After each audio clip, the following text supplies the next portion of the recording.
তাপ বিলাপ কিচ্ছু করিনি, একদিকে কেঁদেছে আর একদিকে মুখে ইন্না লিল্লাহ পড়েছে। তোমার আল্লাহ পাক বলেন, হে আজরাইল সাক্ষী থাকো, ওই ছেলে ওই মেয়ে যে মারা গেছে ওর আব্বা আর মা এই ধৈর্যের পরিচয় দেওয়ার জন্য আমি ওদের পাপকে মাফ করে দিলাম, আর ওদের জন্য জান্নাতে একটা স্পেশাল ঘর নির্ধারণ করে দিলাম। তোমরা ওই ঘরটাকে নাম রাখো সাম্মুহু বাইতুল হাম, ওই ঘরটার নাম রেখে দাও প্রশংসা ঘর। ওই ঘর পাবে ওই বাপ আর মা গুলো যারা নাবালেগ বাচ্চা মারা গেলে ধৈর্য ধরে, তাদেরই পুরস্কার জান্নাতের স্পেশাল কামরা। কিছু বোঝাতে পারছি? এবার বলুন দুম করে এই কথাগুলো কেন বললাম, এবার বুঝুন। ভাই আমি কি বলেছি যে প্রত্যেকটা নবজাতক শিশু ইসলামী যোগ্যতা নিয়ে জন্মায়, সুতরাং ওই বাচ্চা যতদিন না বলে ততদিন তার উপরে শরীয়তের কোনো হুকুম বর্তায় না। কথা ক্লিয়ার? অতএব ও যখন মারা গেছে তখন ইসলামের উপরেই মারা গেছে, বাচ্চা যাবে বিনা হিসাবে জান্নাতে, আর ওই বাচ্চা সুপারিশে আব্বা মা যাবে জান্নাতে। এবার আর একটা কথা বুঝো, এটা গেল মুসলমানের ঘরের বাচ্চা, কিন্তু সারা পৃথিবী জুড়ে অন্য যত ধর্মের লোক আছে এদের ঘরের বাচ্চারাও মারা যায়, যায় না? আল্লাহ তো ওদেরকেও ইসলামী যোগ্যতা দিয়ে পাঠিয়েছে, আমি আগে বললাম। ওদের হুকুম কি এই ব্যাপারে হাদিসের যারা পণ্ডিত তারা মতভেদ করেছে। কেউ বলেছেন ওদের ব্যাপারে আল্লাহর হুকুম স্থগিত, তার মানে ওরা জাহান্নামেও যাবে না জান্নাতেও যাবে না। কিন্তু কিছু সূক্ষ্ম তত্ত্ববিদ জ্ঞানী মুহাদ্দিসরা বলেছেন যে অমুসলিমের ঘরে জন্ম নেওয়া বা পাঠানো এটা তো তাদের নিজের ইচ্ছা না, কাউকে কালো বানানো, কাউকে সাদা বানানো, কাউকে অন্ধ করা, কাউকে চোখওয়ালা করা, এই সিদ্ধান্ত কার? তাহলে ওদের ঘরে যে বাচ্চাগুলো পাঠিয়েছেন সেও তো আল্লাহ পাঠিয়েছেন নাকি? বলছেন আল্লাহ পাঠিয়েছেন। অতএব বাচ্চারা কোনো দোষী নয়, ফলে অমুসলিমদের ঘরের ছেলে মেয়েরা বাচ্চা বেলায় মারা গেলে তারাও জান্নাতে যাবে। আমি ওই কারণটা বলেছি, ধরে নিলে লাভ। কি বলেছি কারণ?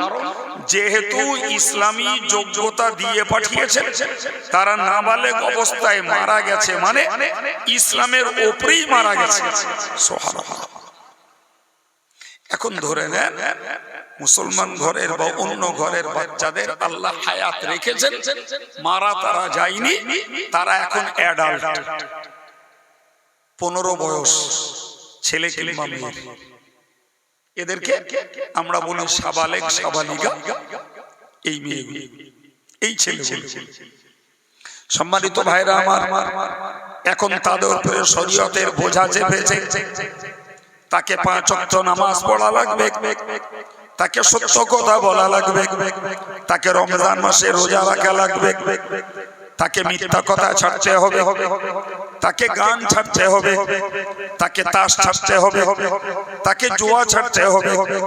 মেয়ে যদি হয় তাকে পর্দাবৃতা হতে হবে, তার গলাবাজারি বন্ধ করা লাগবে, নগ্ন সাজে সজ্জিতা হতে পারবে না। যাবতীয় ইসলামের হুকুম 15 বছর বয়স থেকে তার উপরে চেপে গেছে। একটা নেকির কাজ বাদ দিলেও পাপ, একটা পাপের কাজ করে ফেললেও পাপ। এখন এই ছেলে মেয়েগুলো যদি এই হুকুমের বাইরে জীবন তৈরি করে, এর জন্য দায়ী কে? সহিহ বুখারীর বর্ণনা, রাসূল বলছেন ফাআবাওয়াহু ইউহাউদিদানি, ওই ছেলে মেয়েগুলোরে ইহুদি বানায় তার বাপ মা। কেডা বানায় বাবা? কথা বলুন আমার সঙ্গে, ঠান্ডা কাটুক অজ মাথায় ধরো। আমার কাছে দুটো মন দিলে দু চারটে জ্ঞানের কথা পাবেন। তাকে ইহুদি বানায় কে? বাপ মা। পরের অংশে বলেছেন আও ইউনাসসিরানি, তাকে খ্রিস্টান বানায় তার বাপ মা। আও ইউমাজ্জিসানি, তাকে অগ্নি উপাসক বানায় তার বাপ মা। হাদিসের এই টুকরার ব্যাখ্যা হলো বাপ মার ধর্ম আচরণটাকে ছেলে মেয়েরা ফলো করে। ঠিক না ভুল? আরে বাবু, বাপ যদি গির্জায় যায় ছেলে গির্জায় যাবে, বাপ যদি মন্দিরে যায় ছেলে মন্দিরে যাবে, বাপ যদি গুরুদ্বারে যায় ছেলে গুরুদ্বারে যাবে, বাপ যদি মসজিদে যায় ছেলে মসজিদে যাবে। ঠিক না ভুল? রাসূলের হাদিস, আমার বানানো কথা নয়। ফলে ইসলামী যোগ্যতা আল্লাহ দিয়ে পাঠায়, ওই ইসলামী যোগ্যতাটাকে ধরে রাখার দায়িত্ব তার বাপ আর মায়ের। না কি বলছেন? মসজিদের ইমাম সাহেব কি বাড়ি বাড়ি যে ছেলে মেয়েগুলোর হেদায়েত করবে? না, আমি আব্দুল কাইয়ুম 1-1.5 ঘন্টার জন্য এসেছি, আমি আপনাদের ডোর টু ডোর ঘুরে ঘুরে বাচ্চাগুলোর ঘরের বউগুলোর হেদায়েত করব? সম্ভব? এইখানটায় বসে ইসলামী জ্ঞান চর্চা হচ্ছে, এই জ্ঞানটাকে আমরা সংগ্রহ করব, কেউ সরাসরি ওই জ্ঞানটাকে নিজে কাজে লাগাবে, অথবা আমরা যারা জ্ঞানটাকে সংগ্রহ করেছি অন্যদেরকে কনভিন্স করে তাদেরকে সেই জ্ঞানটাকে আমলে পরিণত করতে আমরা তদারকি করব, চেষ্টা করব। আব্দুল কাইয়ুম বলে বেরিয়ে, বাকি দায়িত্বটা আমাদের। আমি আপনাকে বোঝাতে চাইছি, তাহলে ইসলাম আল্লাহর দেয়া মনোনীত ধর্ম, যার দায়িত্ব শুরু হয় 15 বছর বয়স থেকে। দায়িত্ব শুরু, আর এর আগ পর্যন্ত সেই বাচ্চাগুলো নাবালেগ নাবালিগা, তারা যদি মারা যায় তাহলে তারা হবে জান্নাতি। তাদের বাপ মা গুলো যদি ধৈর্য ধরে ওই বাচ্চা সুপারিশে বাপ মাও জান্নাতে যাবে। এখন বলে, আমি আপনাদের কাছে জিজ্ঞাসা করছি, তাহলে আল্লাহ আমাদেরকে দিয়েছেন জান্নাতের যোগ্য বাচ্চা। হ্যাঁ না বলে? জান্নাতের যোগ্য বাচ্চা। মনে রাখবেন, কোন সন্তানের মালিক আমরা নই, একদম মুখস্থ করুন। সন্তানের মালিক একদম না, আমরা হলাম সন্তানের আমানতদার। সন্তানগুলো আল্লাহর সম্পদ। কার সম্পদ? আল্লাহ দিয়েছেন আমাদেরকে যত্ন নেয়ার জন্য, পরিষেবা দেওয়ার জন্য, মানুষের মতো মানুষ করে গড়ে তোলবার জন্য জান্নাতের যোগ্য বাচ্চা দিয়েছেন, জান্নাতি বানিয়ে আল্লাহর কাছে পাঠাবার জন্য। মাথায় ঢুকছে? কি বলেছি?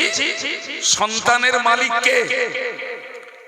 আমরা হলাম আমানতদার, আমরা দায়িত্বশীল। কি করব?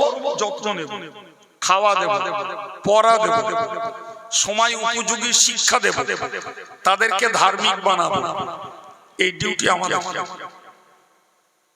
আমি যদি আমার বাচ্চাটাকে সচ্ছলতা থাকতেও যদি খাওয়া না দিই, সুযোগ থাকতেও তাকে উপযুক্ত পোশাক পরিচ্ছদ যদি না দিই, সে যদি রোগ ভোগে, আমার সমর্থ আছে, আমি সুচিকিৎসা দিলাম না, সময় হয়েছে তাকে আমি লেখাপড়া শেখালাম না, নিশ্চিত মনে রাখবেন আসামির কাঠগড়ায় বাপকে মাকে দাঁড়াতে হবে। কোনো ক্ষমা নাই। তোমার কাছে এটা আমানত দিয়েছি, তুমি অযত্ন করার কে? প্রিয় ভাই আমার, সারা ভারতবর্ষ জুড়ে, সারা বিশ্ব জুড়ে আপনি একটু মাথায় রেখে দেখুন ভাই, যত ধর্মের মানুষ আছে তারা তাদের বাচ্চাগুলোকে এই 4টে পরিষেবা দেয়। মুখস্থ করো, খাওয়া, পড়া, স্বাস্থ্য, শিক্ষা। কটা বলেছি? খাওয়া পড়া স্বাস্থ্য শিক্ষা। আমি মুসলিম, আমাকেও আল্লাহ বাচ্চা দিয়েছেন, কিন্তু মনে রাখতে হবে আমি যেহেতু ইসলাম ধর্ম অবলম্বী, আমি আমার বাচ্চার জন্য ওই 4টে পরিষেবা দিলে রেহাই পাবো না। আমাকে এক্সট্রা আরেকটা পরিষেবা দিতে হবে, সেটি হলো ধর্ম শিক্ষা। কথা মাথায় যাচ্ছে কি? আমি খাওয়া দিলাম, পড়া দিলাম, রোগের চিকিৎসা করলাম, চলমান শিক্ষা দিলাম স্কুল কলেজে, কিন্তু আমি আমার বাচ্চাকে ধর্ম শিখালাম না। মনে রাখবেন, খাওয়া পড়া স্বাস্থ্য আর সাধারণ শিক্ষা 4টে পরিষেবা দেওয়ার পরেও আমি কিয়ামতের দিনে কাঠগড়ার আসামি। মাথায় থাকবে কথা, কাঠগড়ার আসামি। আমার বাচ্চার এখনো পর্যন্ত ধর্ম করার জ্ঞান হয়নি, কিন্তু ধর্ম করতে গেলে যে জ্ঞানটা লাগে এই জ্ঞানটাকে তাকে শিক্ষা দেওয়া আমি আব্বা হিসাবে আমার দায়িত্ব। আজকে যদি আমি না শিখাই তাহলে কালকে ও ধর্ম করবে কিসের ভিত্তিতে? ঠিক না? ওকে তো ধর্ম করার প্রশিক্ষণটা দেওয়া লাগবে। সম্মানিত ভাইরা আমার, তাহলে আমি কি বুঝিয়েছি? সারা পৃথিবীর সকল গার্জিয়ানদের দায়িত্ব হলো বাচ্চাগুলোকে খাওয়া পড়া স্বাস্থ্য শিক্ষা এই 4টে পরিষেবা দেওয়া, এবং তারা দেয়। কিন্তু একজন মুসলিম হিসাবে আমাকে আমার বাচ্চার জন্য এক্সট্রা অতিরিক্ত আরেকটা পরিষেবা দিতে হবে। সেটার নাম কি বলেছি বাবু? ধর্মীয় শিক্ষা। কেন ভাই? এই জন্যই খুব সূক্ষ্মতার সঙ্গে আমার কথা বুঝুন। আমি আপনার কাছে সুর শোনাতে আসি, যে সূক্ষ্মতার সঙ্গে বুঝুন। আল্লাহ দিয়েছেন আবার মুখস্থ কত জান্নাতের যোগ্য বাচ্চা। কি দিয়েছেন? জান্নাতের যোগ্য বাচ্চা।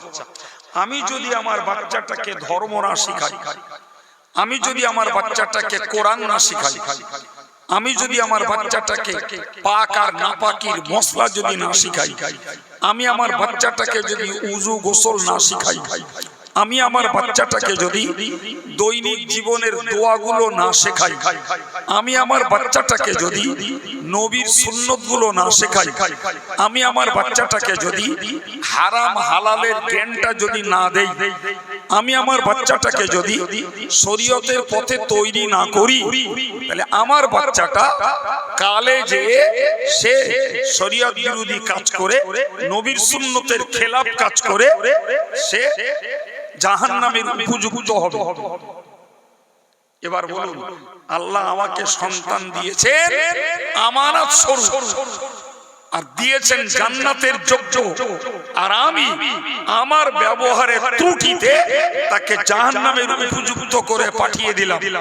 জবাব দিতে হবে না? হবে? জোরে বলে। আমার কথা মাথায় নিতে কষ্ট হচ্ছে? এই এত খরচা করে আর এই ব্রেনটাকে কালচার করব না, শুধু টাইম পাস করে বাড়ি যাবো, ওরা মজ কায়ুম সাহেব করেন। আমার গায়ের একটা চাদর আছে, আমি এই চাদরটা হাই সাহেবকে দিলাম। বললাম, হাই সাহেব চাদরটা আপনার কাছে আমানত। হাজি সাহেব আমানতটা নিলেন। জি আমানতটা হাজি সাহেব নিলেন। আমি 3 মাস পরে হাজি সাহেবকে বলছি, হাজি সাহেব আমি সেই চাদর রেখে গেছিলাম আপনার কাছে, চাদরটা আমায় দেন। তো হাজি সাহেব আমাকে চাদরটা দিলেন।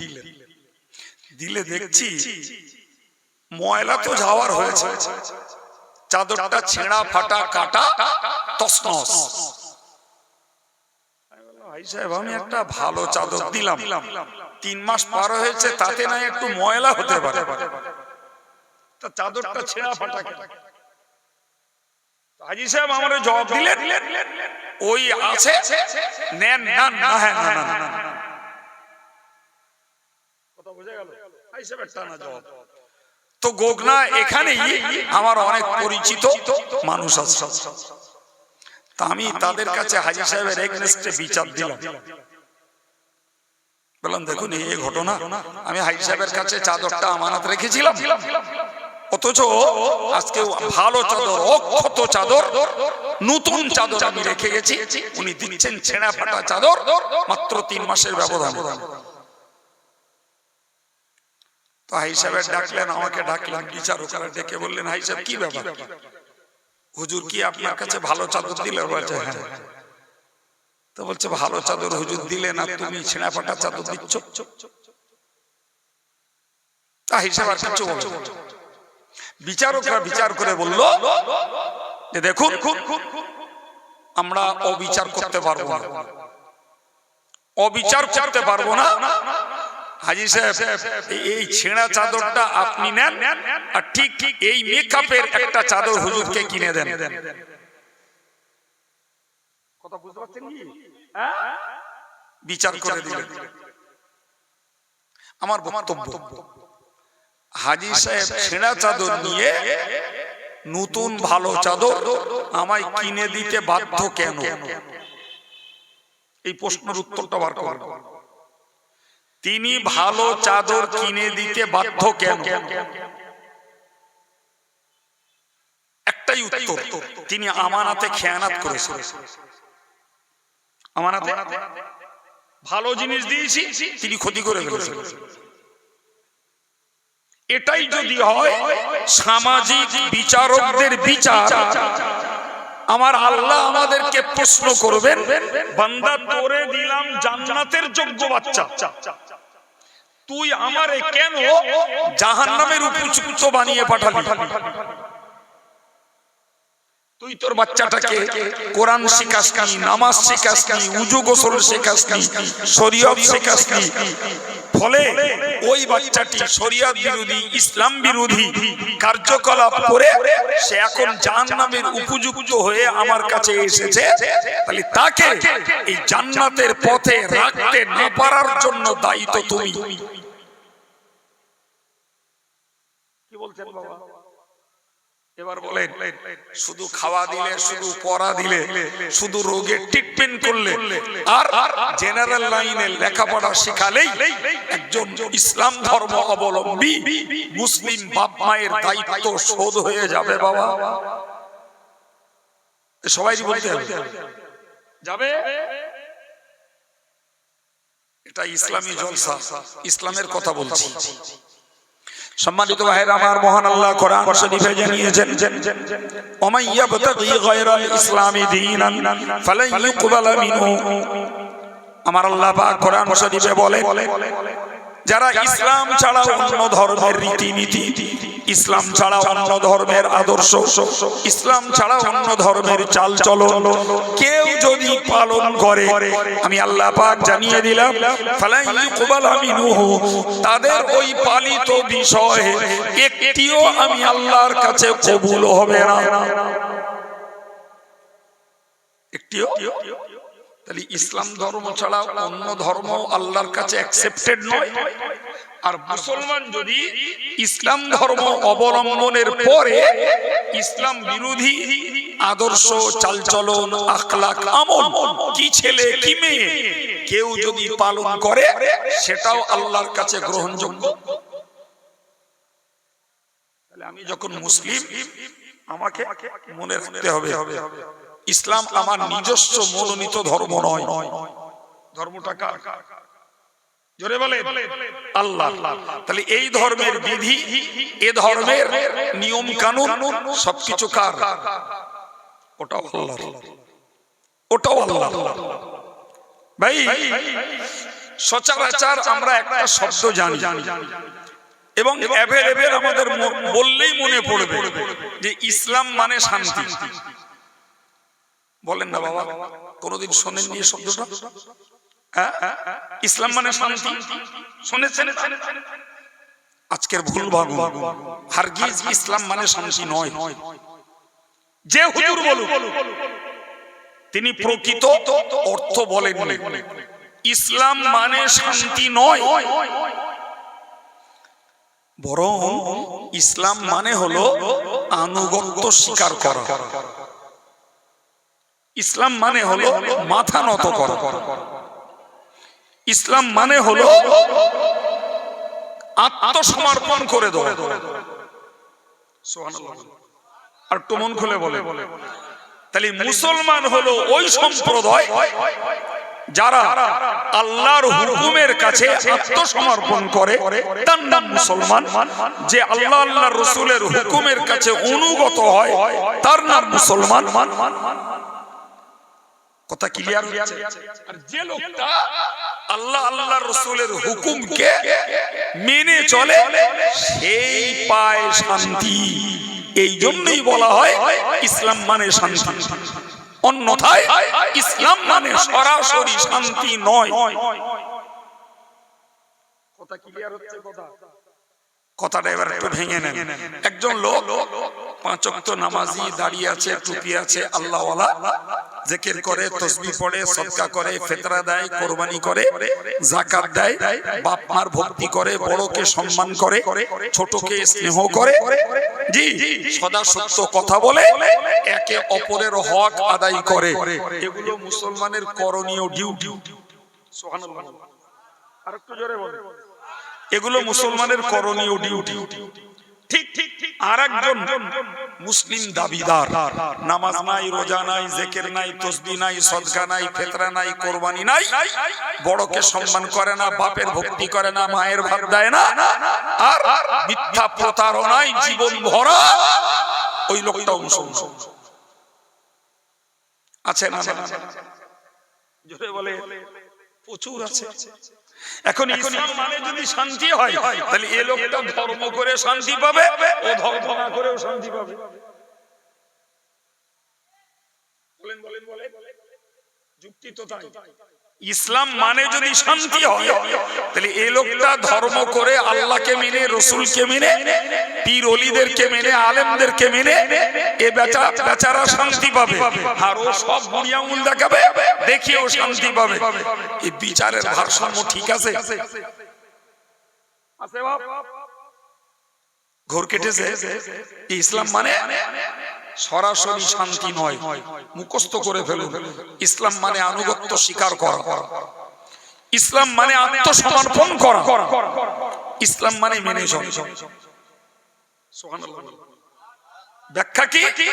ইসলামটাকে কবুল করার পরে যারা কোরআনকে মেনে চলে, যারা রাসূলের সুন্নাহকে, হাদিসকে মেনে চলে, ভাই তারাই তাদের জীবনে শান্তি পায়। কিন্তু মুসলিম ঘরে জন্ম নিয়ে কলেমা তেগড় বেগড় করে পড়ে দিল, আর বাকি ইসলামের হুকুমকে গ্রাহ্য করলো না, ও হতে পারে টাকাওয়ালা, হতে পারে শিক্ষিত, হতে পারে বড় বাড়িওয়ালা, ভালো করে খোঁজ নিয়ে দেখো, সুখ সুখ পেয়েছে, শান্তি পাই। জাগতিক দৃষ্টিতে আপনি যদি তাকে দেখেন শান্তিতে আছে, তারপরেও বলতে হবে ৬০-৭০ বছর, এরপরে তো অশান্তির আগুনে জ্বলতে হবে অনন্তকাল। ঠিক না? শোনেন না, মক্কার কাফেররা তুঙ্গে ব্যবসা করত, মাতব্বারি করত, তুঙ্গে দাপট চালাতো। তাদের কাছে আমার নবীর কোনো মূল্য ছিল না, অথচ নবী আল্লাহর নবী, নবী আল্লাহর বান্দা, নবী আল্লাহর দলের গোটা বিশ্বের শ্রেষ্ঠ নেতা। সেই নবীর খাওয়া নেই, সেই নবীর ব্যবসা নেই, সেই নবীর সমাজে কোনো দাম নেই, মান নেই, সেই নবীর সমাজের মূল স্রোতে কোনো পাত্তা নেই। বোঝা গেল? অথচ নবী বিরোধী, আল্লাহ বিরোধী, কোরআন বিরোধী, ইসলাম বিরোধী। জি, সুখ সব তাদের, অর্থ তাদের, নেতৃত্ব তাদের, সমাজের দাপট তাদের। তো নবী তো মানুষ, মনের কাছে এইটা নবীকে খুব কুরে খেত, খুব কুরে খেত। আমি আল্লাহ দ্বীনের কাজ করছি, দ্বীনের কথা বলছি, মানুষকে হেদায়েতের বার্তা শোনাচ্ছি, অথচ আমার এই দূর অবস্থা। আর ওরা আল্লাহ বিরোধী, নবী বিরোধী, কোরআন বিরোধী, ইসলাম বিরোধী, ওদের জীবন চলছে একদম ফুল ফুল তুঙ্গে চলছে। আমার আল্লাহ দিলের মালিক, আমারও দিলের মালিক আল্লাহ, আপনাদেরও দিলের মালিক কে? আল্লাহ। আমার নবীর অন্তরের এই কষ্টটা আল্লাহ বুঝলেন। আমার আল্লাহ কোরআন নাযিল করে বললেন, লা ইয়াগুররান্নাকা তাকাল্লুবুল লাযীনা কাফারু ফিল বিলাদ মাতাউন কলিল সুম্মা মাওয়াহুম জাহান্নাম। ও নবী, ওই কাফের বেঈমান বেদিনেরা, ইহুদি খ্রিস্টানেরা, ওদের জীবনযাত্রা চলছে অত্যন্ত সুখে, ওদের ব্যবসা বাণিজ্য অত্যন্ত প্রফিটেবল, লাভজনক, সমাজে ওদের নেতৃত্ব আর মাতব্বরি চলছে খুব থাকতে। নবী, ওইগুলোকে দেখে তুমি মনে মনে কষ্ট নিও না, ওইগুলোকে দেখে তুমি ভেঙে পড়ো না, ওইগুলোকে দেখে তুমি হতাশ হয়ে যেও না। নবী, ও আমার নবী, ওরা চেয়েছে দুনিয়ার সুখ, ওরা চেয়েছে দুনিয়ার শান্তি, ওরা চেয়েছে দুনিয়ার নেতৃত্ব আর মাতব্বরি। ৬০-৭০ বছরের জন্য আমি আল্লাহ ওদেরকে দিয়েছি, এটা ওদের অল্প সময়ের উপভোগের বিষয়। কিন্তু জানো কি নবী, সুম্মা মাওয়াহুম জাহান্নাম, এর পরে রয়েছে ওদের জন্য অনন্তকালের দোজখ। ঘোষণাকার ওই ঘোষণাটাকে আমাদের জন্য কাজে লাগান, আমাদের উপরে ফিট করে দেখুন। জি, দিন দুঃখী ধার্মিক আল্লাহওয়ালা লোকজন, এদের সাধারণত এক একটা ব্যতিক্রম আছে। সাধারণত এদের খাটনি বেশি, পয়সা কম, রোগ শোক বেশি এবং বিপদ আপদ বেশি। ভালো করে খেয়াল করবেন। কিছু মাথা মোটা মুসলমান রয়েছে, এরকমও বলে, তোরা ধর্ম করিস তা তোদের এত রোগ ব্যায়াম কেন?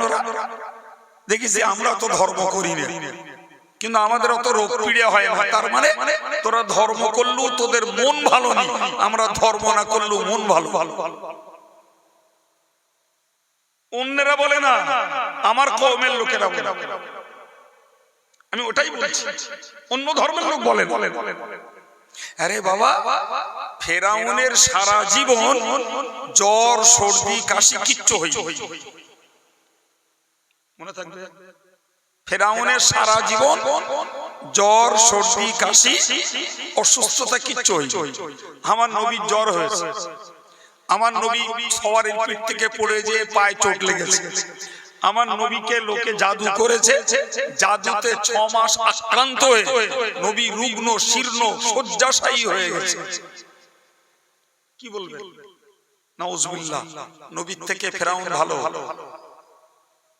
চিল্লে বলে কখনো না, কখনো না। বরং ফেরাউন তো জাহান্নামের স্পেশাল গেস্ট, ওর জন্য তো জাহান্নাম বরাদ্দ, আর আমার নবীর জন্য সর্বোচ্চ জান্নাত বরাদ্দ। তাহলে এ থেকে আমাদেরকে শিখতে হবে, আল্লাহর পথে থেকে যাদের রোগ পীড়া হয়, আল্লাহর পথে থেকে যাদের বালা মুসিবত হয়, আল্লাহর পথে থেকে যাদের টাকার সংকট হয়, আল্লাহর পথে থেকে যারা সামাজিক বিপদে পড়ে, এই প্রত্যেকটা বিপদের জন্য তাদের গুনাহ মাফ হয় আর আল্লাহর কাছে তাদের মর্যাদা বেড়ে যায়। আর একটু জোরে বলে। সুতরাং ঈমানওয়ালা এর হতাশার কোনো জায়গা নাই। জ্বর হলো গুনাহ মাফ, ডায়রিয়া হলি গুনাহ মাফ, ডায়রিয়াতে মরে গেলি শহীদ। সুবহানাল্লাহ বলে। জি, যে মা বাচ্চা হতে যে মারা যায়, ওই মা শহীদের মর্যাদা পায়। তাহলে দরকার ইসলামের উপরে টিকে থাকা, ইসলাম ধর্ম অবলম্বন করা আর কলেমা মুখে পড়া, এটা অত্যন্ত সহজ। কিন্তু ইসলামী আদর্শের উপরে, ইসলামী আখলাকের উপরে, ইসলামী নীতির উপরে, ইসলামী আমলের উপরে জীবনটাকে দাঁড় করানো অত্যন্ত কঠিন।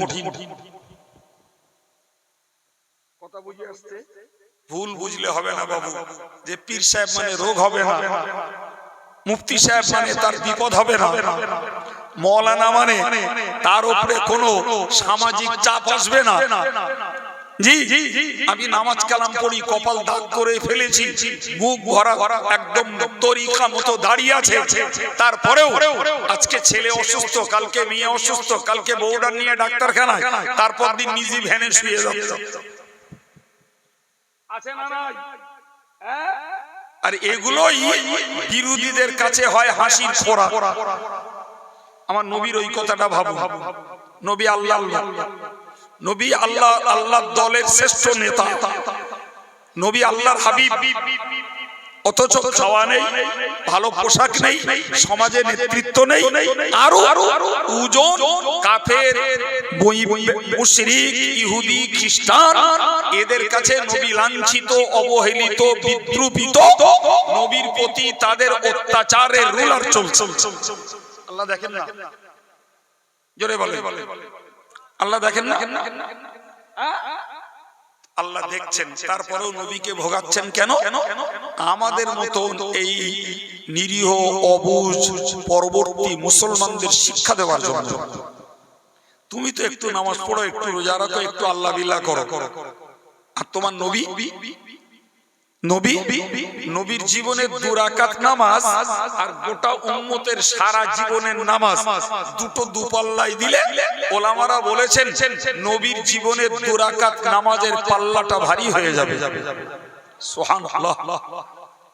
জি প্রিয় ভাইরা আমার, যে নবী নামাজ পড়ে পড়ে পা ফোলাতেন, যে নবী আজকে রোজা রেখেছেন, সন্ধ্যাবেলা ইফতার নয়, রাত্রি সেহরি নয়, পরদিন আবার রোজা, আবার সন্ধ্যাবেলা ইফতার নয়, রাত্রি সেহরি নয়, পরদিন আবার রোজা, আবার সন্ধ্যাবেলা ইফতার নয়, রাত্রি সেহরি নয়, পরদিন আবার রোজা। আল্লাহ পাক নবীর সাহাবীরা নবীকে বললেন, ইয়া রাসূলুল্লাহ, আপনি এই ধারাবাহিক রোজা করছেন, ইফতার করেন না, সেহরি করেন না, আপনি আমাদেরকেও হুকুম করুন, আমরাও ধারাবাহিক রোজা করব। আল্লাহ পাক নবী বলেছিলেন, আইয়ুকুম মিসলি ইতুইমুনি রাব্বি ওয়া ইয়াসকিনি। ও সাহাবীরা, কে আছো তোমরা আমার মতো, আমার মতো কে আছো তোমরা? আমার আল্লাহ আমাকে রূহানি খাদ্য খাওয়ায়, রূহানি পানি পান করায়, দুনিয়ার খাবার পানি না খেয়েও আমি রোজা করতে পারি, এই বোঝা তোমরা পালন করতে পারবে না। তাহলে নবীর নামাজ, নবীর রোজা, নবীর জিকির, তাসবিহ, তেলাওয়াত, জি আল্লাহর কাছে নবীর কান্না নিঃসন্দেহে সারা পৃথিবীর কোন উম্মত তার ধারে বাড়ে ঘেঁষতে পারে বাবা।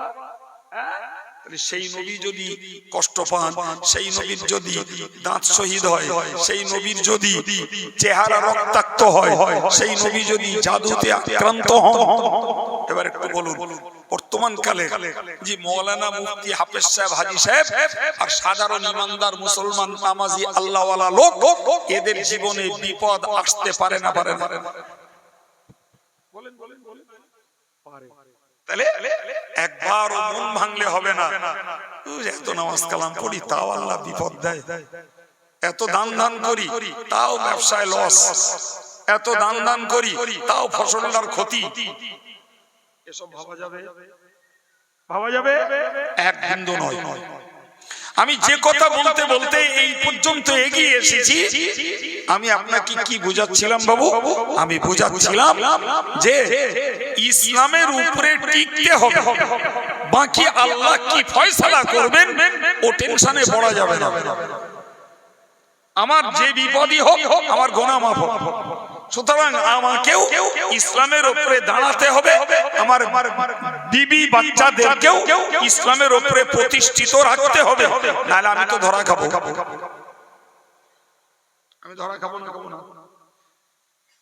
ছোট্ট করে আরেকটা কথা বলছি ভাই, হাদিস পাকে এসেছে, রাসূল বলেছেন, মুরু আওলাদাকুম বিসসালাতি ওয়া হুম আবনাউ 7 সিনিন। রাসূল বললেন, তোমরা যদি বাচ্চাদের দায়িত্ব থেকে আমি আল্লাহর কাছে মুক্ত হতে চাও, তাহলে 7 বছর বয়স হলে বাচ্চাটাকে নামাজ পড়তে বলো। কথাটা আমার নয়, কথাটা নবীর। আমি এই ওয়াজই করছিলাম, মাঝখানে একটু বেড়ে গেছি, আবার সেখানে ফিরে এলাম। ক বছর বাচ্চা? 7 বছর। তো সাধারণত আমাদের দেশীয় কথাই বলতে হয় 7 বছরের বাচ্চা পেশাব করতেও জানে না ভালো করে, ঠিক না ভুল? 7 বছরের বাচ্চা হয়তো ঘুমের ঘরে স্বপ্নে বিছানায় পেশাব করে, তাই না বাবা? ছেলেও করে, মেয়েও করে। এখন এই 7 বছরের বাচ্চাটাকে নবী নামাজ পড়তে আদেশ করতে বললেন আব্বা আর মাকে, তোমার বাচ্চাটাকে নামাজ পড়তে বলো। 7, 8, 9, 3 বছর মুখে বলো যে বাবা নামাজ পড়, মা নামাজ পড়। প্রিয় ভাই, তাহলে যে আব্বা মা নামাজ পড়ে সে আব্বা মা খোলা মনে তার বাচ্চাটাকে নামাজ পড়তে বলতে পারে না? কি বলছেন? যে আব্বা মা নিজে নামাজ পড়ে না তার বাচ্চাটাকে বলার মতো সৎ সাহস তার বুকের ভিতরে থাকবে না তো? থাকবে? প্রিয় ভাই, রাসূলুল্লাহ বললেন তোমার 7 বছরের বাচ্চাটাকে তুমি নামাজ পড়তে আদেশ করো। আপনার আমার মনের কাছে স্বাভাবিকভাবে প্রশ্ন উকি মারে যে 7 বছরের বাচ্চা নামাজ কেমনে পড়বে, সে কি জানে, কি করবে? সত্যি তাই। কিন্তু আমি আপনাকে এই 7 বছরের বাচ্চাটাকে নামাজের জন্য মসজিদে নিয়ে গেলে উপকারিতা বলছি।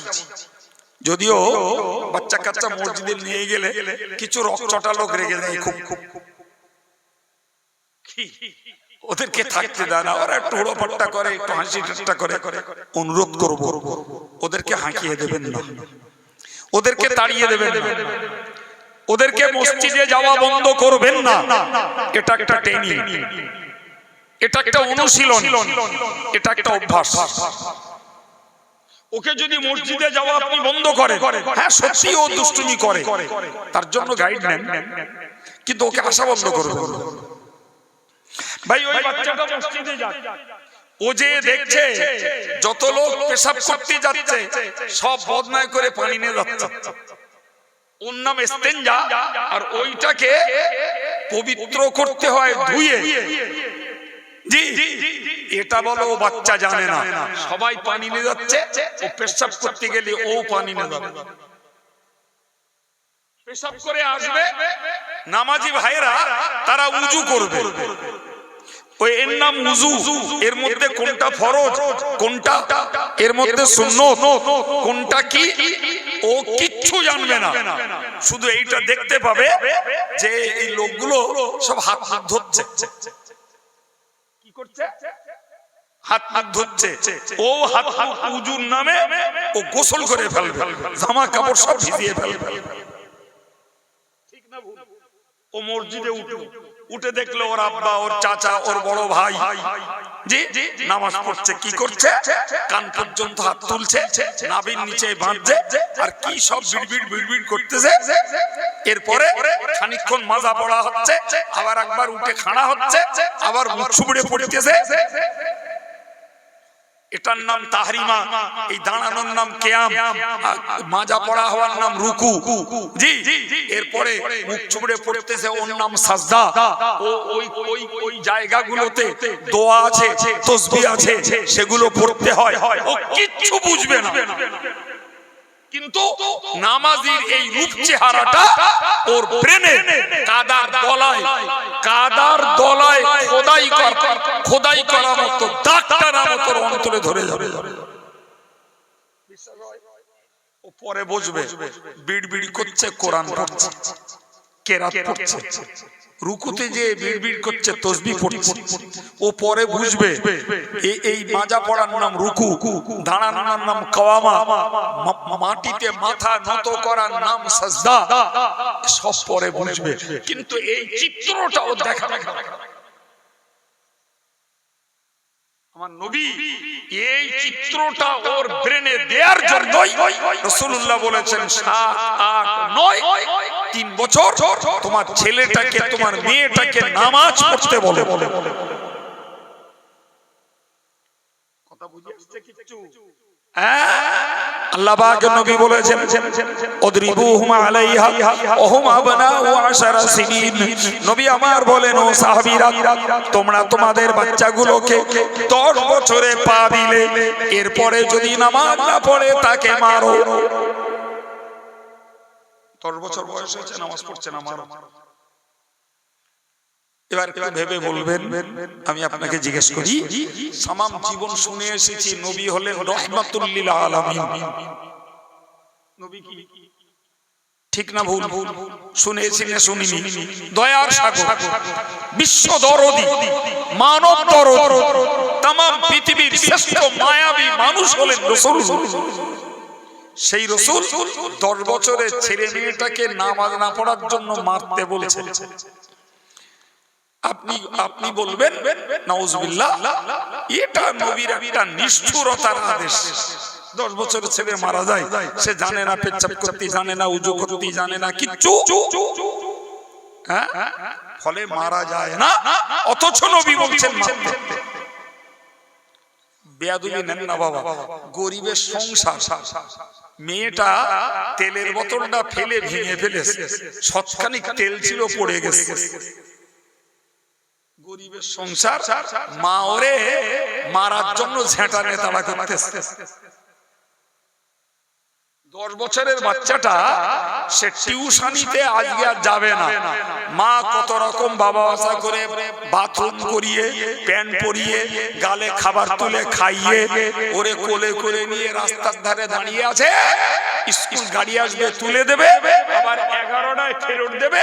মা অপেক্ষা করছে বাচ্চাকে রিসিভ করার জন্য। আমি কি সুন্দরবনের গল্প বলছি?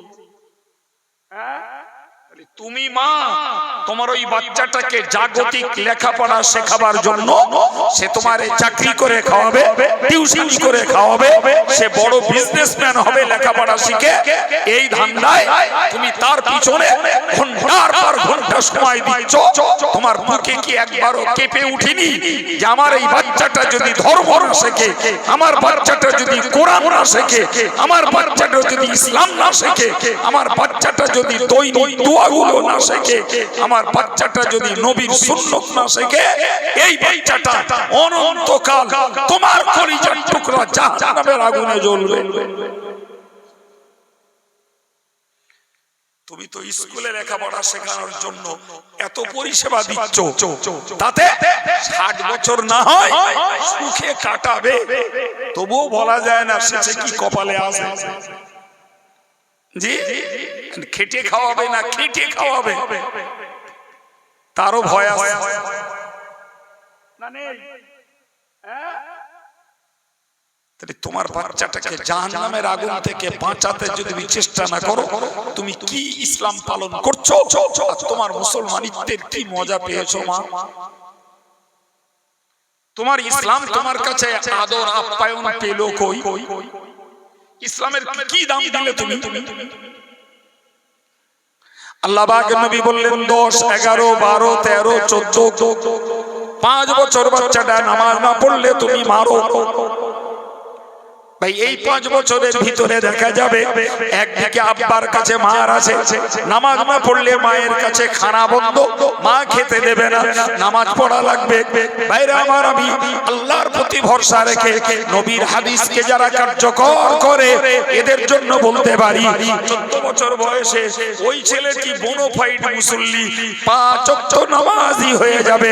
14 বছরের ছেলেটা মেয়েটা নামাজি হয়ে গেল, 15 বছর বয়স পড়ল, এখন ওর উপরে 5 ওয়াক্ত নামাজ ফরজ, ওর উপরে শরীয়তের হুকুমের বোঝা চেপে গেছে।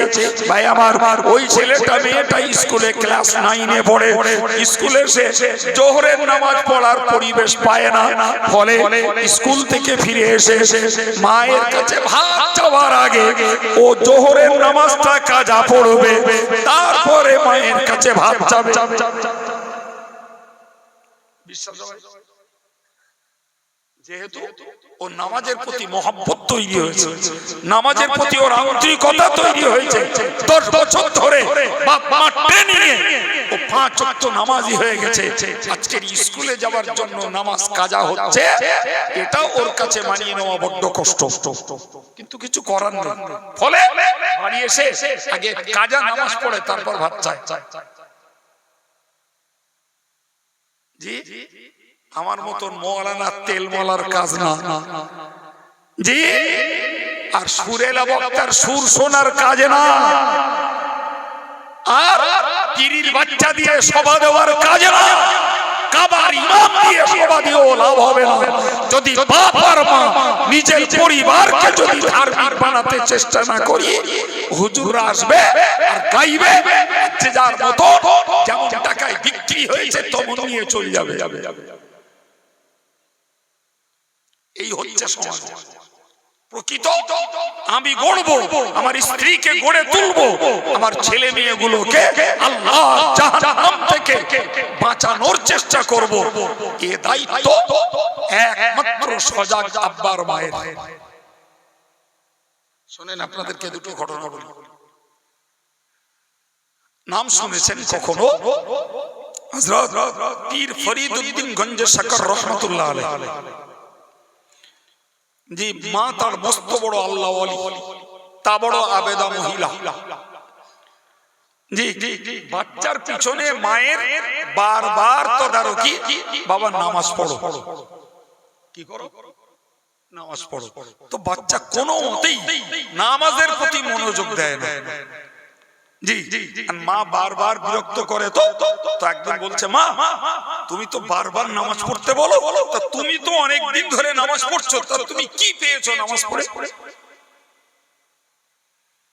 তো মা টানে পড়ে বলল, বাবা আমি কি পেয়েছি তোর খোঁজ নিয়ে দরকার নেই, তুই নামাজ পড়লি না বাবা, মিষ্টি পাবি।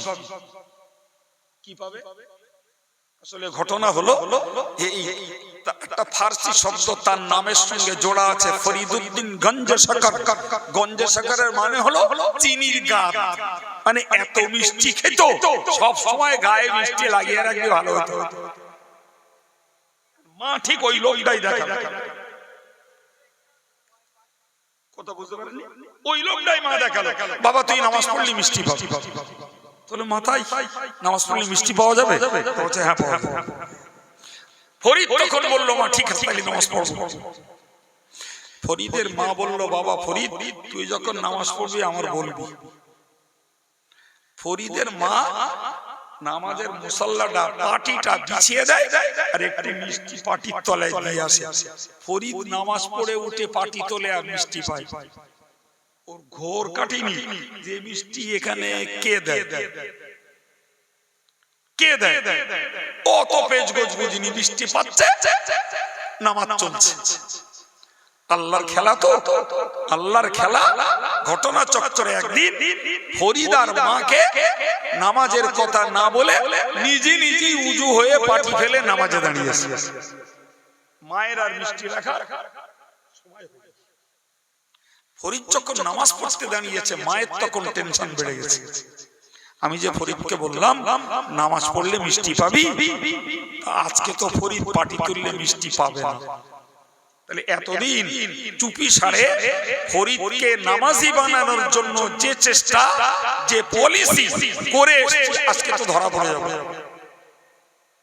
ফরিদ নামাজ পড়ে, ফরিদের মা গোপনে 2 রাকাত নফল নামাজ পড়ে আল্লাহর কাছে হাত তুলে কাঁদে আর বলে, আল্লাহ রে আল্লাহ, আমি তোমার নামাজি আমার বেটাকে বানানোর জন্য এই চেষ্টা গুপ্তভাবে চালিয়ে এসেছি। ও মাওলা, তোমার কাছে বিনতি করছি, এতদিন আমি মিষ্টির ব্যবস্থা করেছি, আজকে যদি মিষ্টি না পায় আমার ফরিদ, আমার চক্র ফাঁস হয়ে যাবে। রব্বুল আলামিন, তুমি আজকের আমার ফরিদের জন্য মিষ্টি ব্যবস্থা করে দাও। মায়ের দোয়া বড় দোয়া, মায়ের দোয়া বিশ্বাস করুন। হুজুর, হাফেজ সাহেব, মৌলী সাহেব, পীর সাহেব, পীরজাদা সাহেব, যে যত দোয়া করো সন্তানের জন্য, মায়ের দোয়া মস্ত বড় দোয়া। মায়ের দোয়ার থেকেও পীরের দোয়ার দাম বেশি না। আমরা বুঝি না বলি পীরের কাছে ঠুকি মারে বলি আমল দেখায়। পীরের হাদিয়া দেয়, নজরানা দেয়, মার একটা চকলেট কিনেও দেয় না। এরকম লোক আছে। ফরিদের মা দোয়া করলেন, চোখের পানি ফেলে দোয়া করে ওয়েট করছেন ঘটনা কি ঘটে। ফরিদের নামাজ পড়া হয়ে গেল, ফরিদের কোনো অভিযোগ নেই। ফরিদ যখন কোনো অভিযোগ করলো না, মা সাহস করে ফরিদকে বললেন, বাবা ফরিদ মিষ্টি পেয়েছো? বলে হ্যাঁ মা মিষ্টি পেয়ে গেছি। সুবহানাল্লাহ বাড়িয়ে আর সভা চালাবো না, খিচড়ি খাওয়ার সময় হয়ে গেছে। আর তাও তো খিচড়ি না, প্যারাডাইস। জি আর চালাবো না, সুবহানাল্লাহর গতি ভালো ভালো। জি ফরিদ মা বললো, বাবা ফরিদ মিষ্টি পেয়েছো? ফরিদ বলল হ্যাঁ মা পেয়েছি। ফরিদের মা আনন্দে কেঁদে ফেললেন। মিষ্টি তো নিজে রাখি, ও মিষ্টি তো ভরসা আল্লাহর উপরে। এই কথা বুঝতে পারছেন কি? মিষ্টির ভরসা আজকে কার উপরে? আল্লাহর উপরে। যদি মিষ্টি পায় তাহলে বুঝতে হবে ফরিদের মায়ের দোয়া ফরিদের জন্য আল্লাহ কবুল করে নিয়েছেন। সুবহানাল্লাহ। ফরিদ যখন মিষ্টি পেয়েছি বলল, সঙ্গে বলল, ও মা মিষ্টি পেয়েছি বটেই, তবে মারে আজকের যে মিষ্টি পেয়েছি এত সুস্বাদু মিষ্টি আর কোনোদিন খাইনি।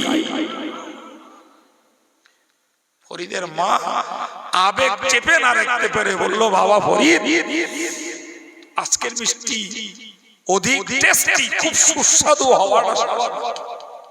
বলে কেন মা? বললে ফরিদ এতদিন পর্যন্ত তোর মিষ্টির ব্যবস্থা করেছি আমি নিজে, আর আজকের ওই মিষ্টি দিয়েছেন তোকে আমার আল্লাহ। সুবহানাল্লাহ। ফরিদ বলল, মা ঘটনা কি? আমি তো ঘটনা বুঝতে পারলাম না। তখন মা ব্যাপারটা খুলে বললেন, বাবা তুই মিষ্টি লুভি, তুই নামাজ পড়তিস না, তাই তোকে নামাজি বানানোর জন্য আমি মিষ্টির লোভ দেখিয়ে নামাজ পড়ানোর অভ্যাস করতে চেয়েছি, আর প্রতিদিন মিষ্টিটা পাটির নিচে রেখে এসেছি। আজকে মিষ্টি রাখার পরিবেশ হয়নি, তুই নামাজ আদায় করেছিস, তোর ওই মিষ্টি আল্লাহ পাঠিয়েছিস। ফরিদ বলল, মা ঘটনা যদি এই হয় মা, আমি তোমার কাছে কথা দিচ্ছি মা, আর কোনোদিন তোমার মিষ্টি রাখতে হবে না। তোমার ফরিদ আর কখনো নামাজ কাজা করবে না।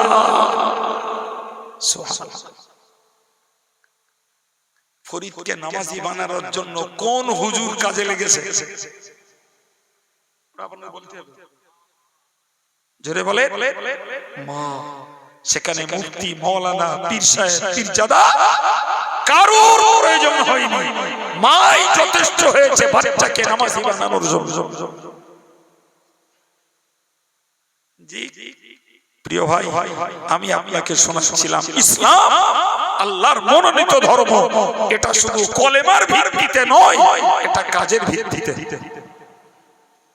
এটা দায়িত্বের ভিত্তিতে। ইসলাম মানে অনুগত হওয়া, ইসলাম মানে মেনে চলা, ইসলাম মানে আত্মসমর্পণ করা। যারা করে তারাই শান্তি পায়, সরাসরি ইসলাম মানে শান্তি নয়।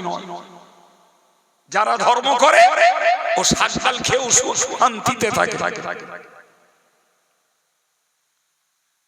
জানেন হুজুর দরগাপুরি সাহেব রহমাতুল্লাহ আলাইহি, তিনি তো আমাদের কাছের মানুষ, তিনি আমাদের কাছের মানুষ।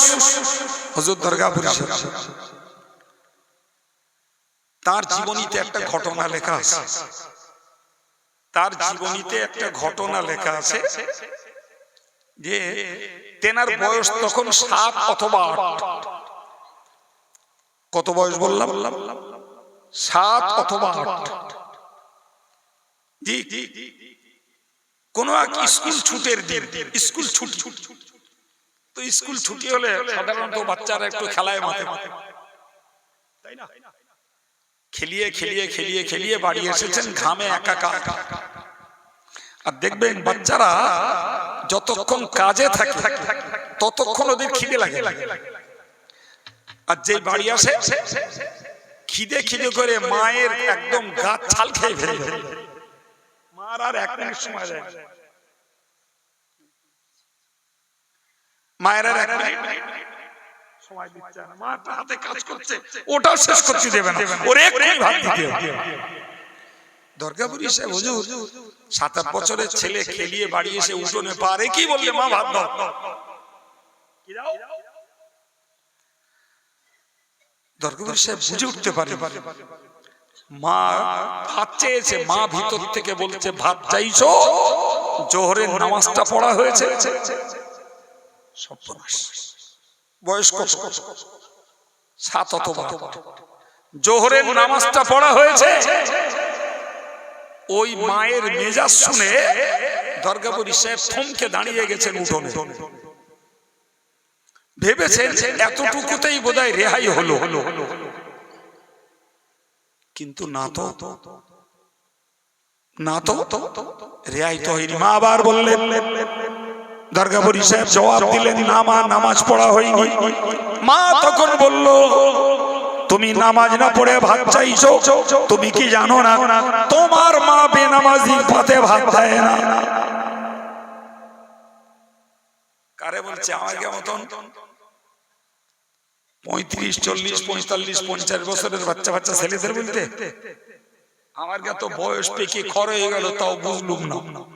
আর 7-8 বছরের বাচ্চাটার বলছে মা, তোমার মা বেনামাজির পাতে ভাত দেয় না, তুমি জানো না? তখন দরগাপুরি সাহেবের আর পা তোলার সাহস নেই। ভাবলেন এইটুকুতেই বোধহয় রেহাই হলো, কিন্তু না না, তাতেও হলো না। পরক্ষণে 2টো ইট নিয়ে এসে বললেন, হাত পাতো। 2 হাতে 2টো ইট দিলেন, দিয়ে বললেন, ইট জানো না পড়ে, পড়লে কিন্তু মার খেতে হবে। এবার বলেন, ওদিকে খেলার ঘাম, এদিকে মায়ের শাসানির ভয়ের পানি, এদিকে চোখের পানি, নাকের পানি, এদিকে হাতে ইট বইছে, তার কষ্ট একাকার হয়ে গেল। খানিক বাদে মা এসে হাত থেকে ইট 2টো নামিয়ে দিয়ে বললেন, যাও হাত পা ধো, কাপড় পাল্টাও, উজু করো, নামাজ পড়ো, ভাত তুলছি খেয়ে নেবে। সুবহানাল্লাহ।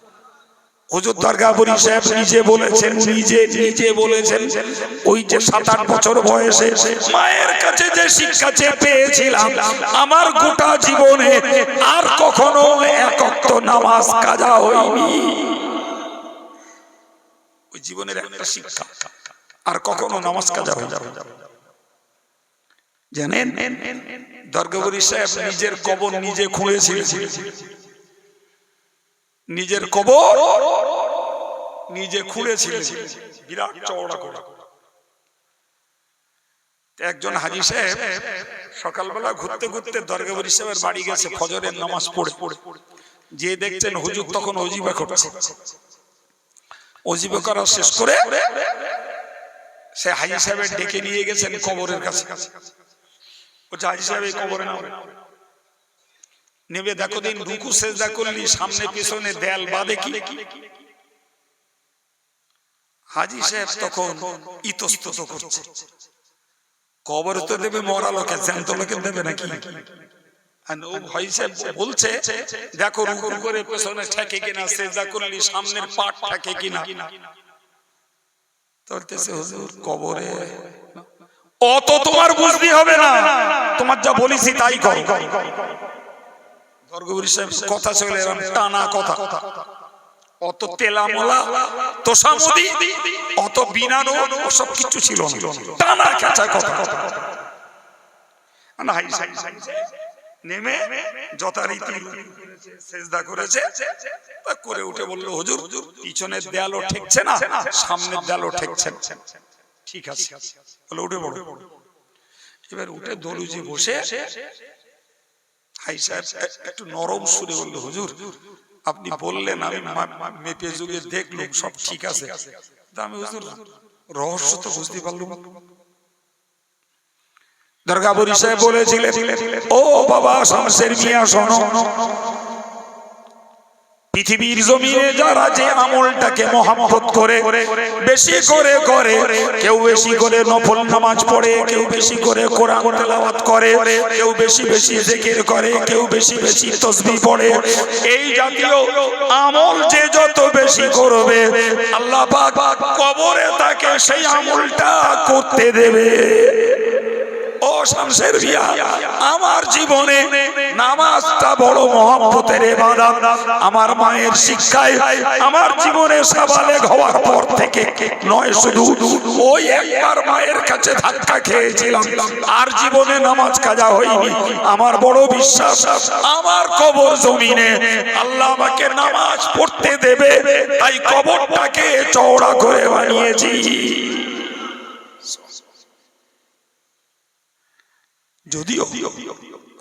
যদিও কবরে যদি আল্লাহ কাউকে নামাজ পড়তে দেন, তার জন্য কবর মাপে চওড়া করতে হবে না বাবা।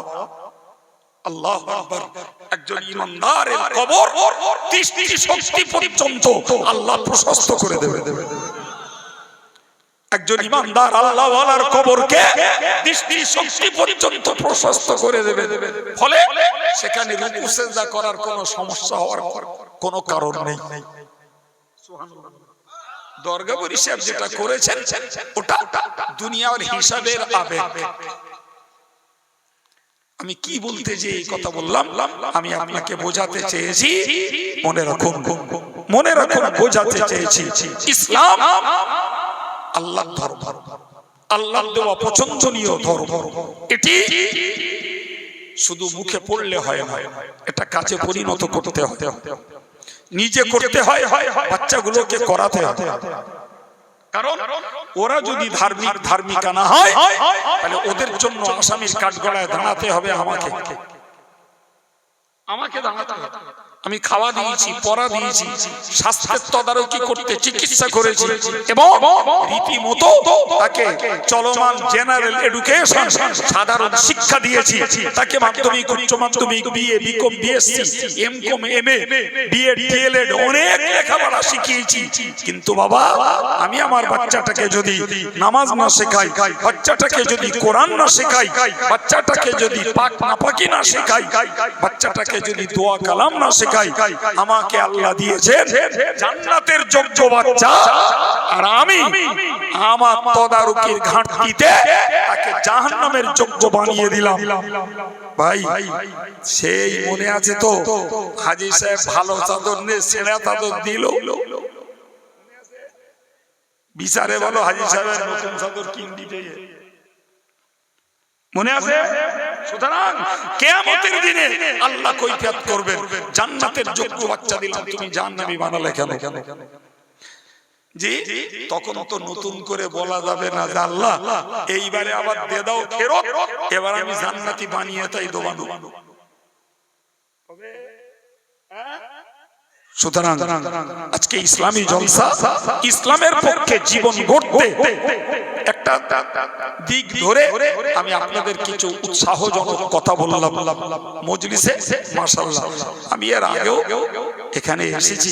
সুতরাং জায়গাটিতে ধর্মপরায়ণ যথেষ্ট মানুষ আছেন তাও জানি, কোরআনিয়া মাদ্রাসা আছে তাও জানি, জি, এবং যথেষ্ট আল্লাহওয়ালা লোক আছেন।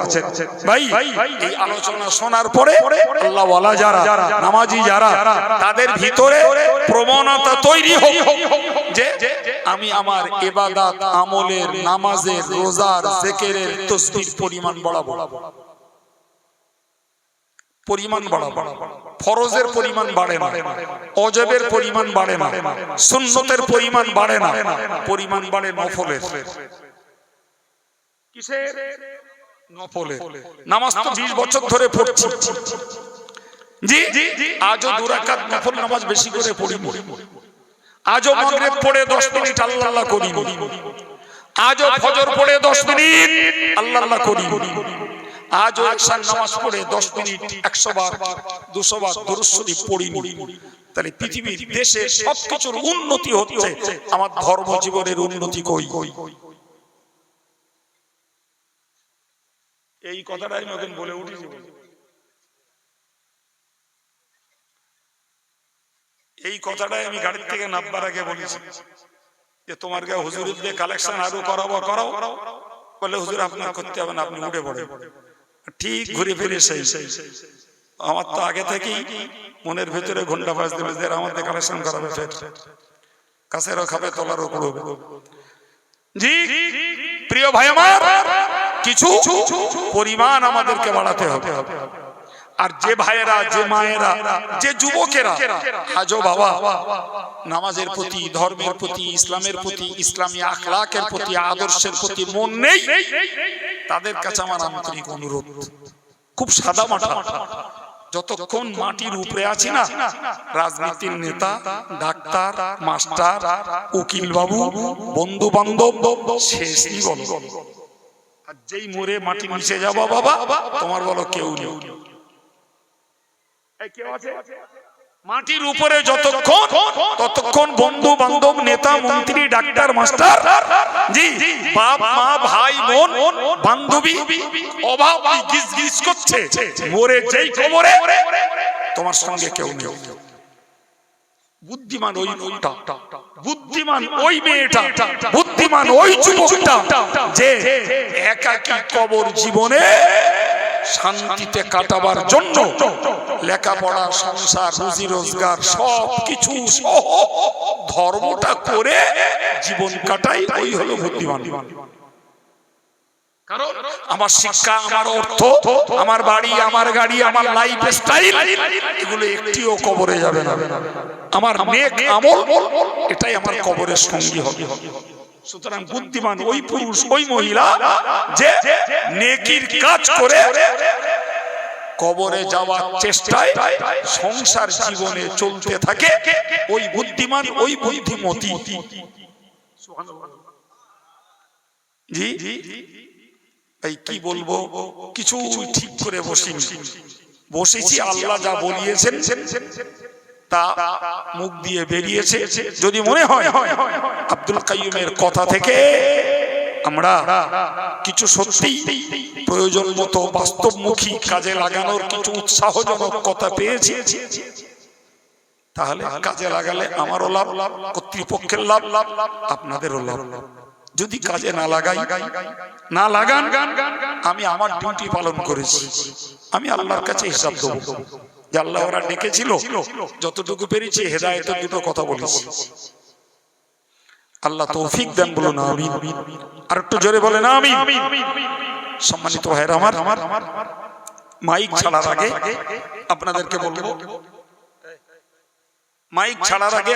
বলবো, প্রথমত এরা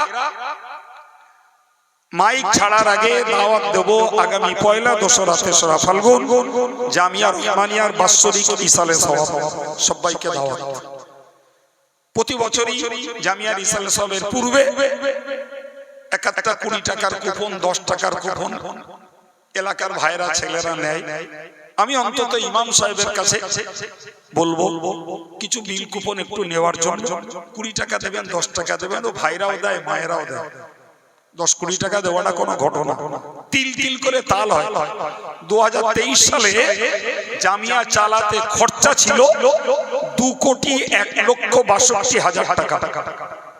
এ টাকা আরবের নয়, আফ্রিকার নয়, আমেরিকার নয়, এ টাকা এই দেশের ইসলাম দরদি, হানাফি মাযহাবের দরদি, মুজাদ্দিদ জামান দাদা হুজুর কিবলার সিলসিলার দরদি মানুষদের কষ্ট উপার্জিত অর্থের দান আল্লাহ করাচ্ছেন। আমার মতো এই অযোগ্যের দ্বারাই আল্লাহ চালিয়ে নিচ্ছেন। দাওয়াত দিয়েছি, সঙ্গে একটু দাবি করেছি, পারলে জামিয়ার জন্য বিল কুপনে কিছু পয়সা করে দেবেন। সেই সঙ্গে আরেকটা কথা বলবো, আমরা জামিয়ার স্থায়ী সদস্য সংখ্যাটাকে বাড়ানোর জন্য একটা অ্যাপ চালু করে আমরা চেষ্টা করছি। মাশাআল্লাহ, এখানেও রাজা বলে ছেলেটি জামিয়ার এজেন্ট হয়েছে। রাজাকে চেনেন আপনারা? ওই ছেলেটি জামিয়ার এজেন্ট। জি, ওর কাছে সদস্য হতে পারবেন, ওর কাছেই পয়সা দেবেন, ও এখানে ক্লিক করবে, জামিয়ার অ্যাকাউন্টে ঢুকে যাবে। উন্নত যুগ। জি, তো আমি অনুরোধ করব, ভাইদেরকেও বলবো, যুবকদেরকেও বলবো, একটা করে সদস্য হন। নিজেদের আব্বা মা, দাদা দাদির নামে একটা সদস্য হয়ে করে রাখুন। নিজে পয়সা পেমেন্ট করবেন, আপনার দাদা দাদি কবরে শুয়ে সদকায়ে জারিয়া সওয়াব পাবে। সদস্য হওয়া এমনি দান করেন, সদস্য হওয়া মানে প্রতিষ্ঠানটার সঙ্গে একটা অবিচ্ছেদ্য সম্পর্ক থাকা। এই ইসাল সাহেবের আগে দাওয়াত পত্র পাবেন, চিঠি পাবেন, যাবেন, যতক্ষণ ধৈর্য কুলায় জলসা শুনবেন, চলে আসবেন। পয়সা দেওয়ার জন্য ওখানে ভিড় ঠেলতে হবে না, এই রাজার কাছে দিয়ে দেবেন, বাস সারা বছরের যখন ইচ্ছা তখন দিয়ে দেবেন, তাতেই চলে যাবে।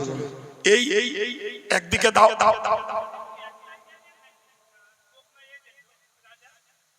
বুঝতে মানে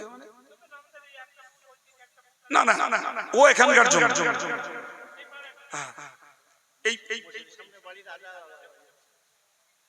সুতরাং আবার অন্য পাড়ায় অন্যজনকে করাবে না, একজন অত দায়িত্ব নিয়ে পারে না। তো যাই হোক, একদিকে আপনাদের দাওয়াত দিয়েছি বাবা, আর একদিকে দুটো দাবি করেছি, জামিয়াত দানের জন্য এক একটা বিল কুপন নিতে, দোয়ার পরে নেবেন, আর একটা সদস্য হওয়া যায় একটু নিয়ত রাখবেন। এরপরে ভাই একেবারে টাটকা দাবি, এই ছেলেরা জলসা দিয়েছে, আগামী বছর আবার দেবে, সেই জন্য আমার আগের বক্তা পয়সা চাইছিল, আর আমার বাবু সুরনি স্মরণী প্লেন টানা কথা, আল্লাহর জন্য দেবেন, আল্লাহ তার বদলা দেবেন পরিষ্কার। যদি কারোর মনে হয় আমি একটু দাবি করছি 500 টাকা পারেন, 25 কিলো চাল পারেন, জি কি অন্য কোনো মাল সামান পারেন, একটু 2-5 মিনিটের জন্য দাবি করছি, পারলে একটু বলুন। একদম সময় নষ্ট করার কোনো জায়গা নেই। দাবি রেখেছি আপনাদের এখানেই জলসা হবে, এখানেই জ্ঞান চর্চা হবে, আমরা সওয়াব পাবো, আমাদের মুর্দারা সওয়াব পাবে। আর এই রাত্রিতে খালি মুখে ফিরে না যেয়ে একগাল খাওয়া দাওয়া করে যাবে, 20 জন দেবে, 400 জন খাবে। এই তো ঘটনা, একটু বলে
বলেন বলেন।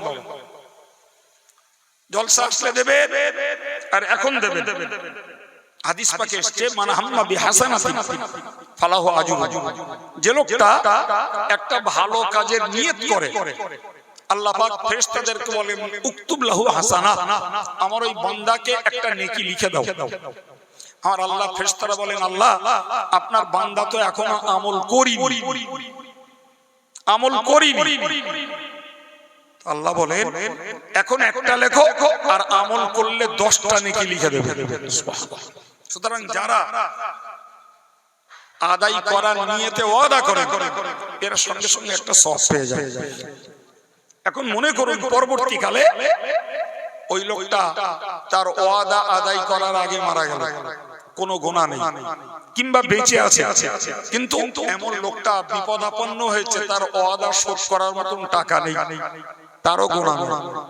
ওয়াদা করলে গুনাহ হয় ওই লোকের যার দেয়ার মতো ক্ষমতা আছে অথচ দেয় না, ওই লোকটা গুনাহগার হয়, আর নাহলে গুনাহগার হয় না। ফলে ওয়াদা করার বিনিময়ে আমরা একটা নেকি সেই সঙ্গেই পেয়ে যাই। এই জন্যে সভা আসলে দেবো আর আগে একটু ওয়াদা রাখবো, দুটির পার্থক্য এই জায়গায়। এখন ধরে নিন আপনি ওয়াদা করে একটা নেকির মালিক হলেন,